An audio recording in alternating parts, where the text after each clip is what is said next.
It was a typical Friday night and my parents had gone out for their weekly dinner date.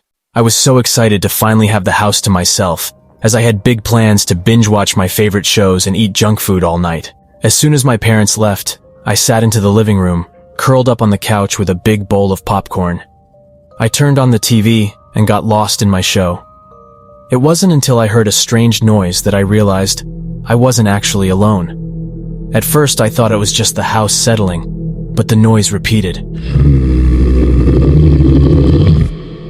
It was a low, rumbling sound that seemed to be coming from the basement. I hesitated for a moment before getting up and making my way down the stairs. As I descended into the darkness, my heart began to race. I could feel my palms getting sweaty and my breath quickening. The noise grew louder as I got closer to the basement door. With a deep breath, I pushed the door open and stepped inside. The room was pitch black, and the only sound was the beating of my own heart. I fumbled for the light switch, but when I finally found it and flipped it on, I wished I hadn't.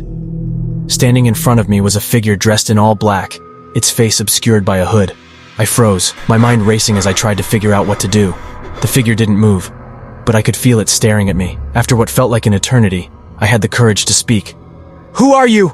I managed to choke out. The figure didn't respond, but took a step closer. That's when I bolted.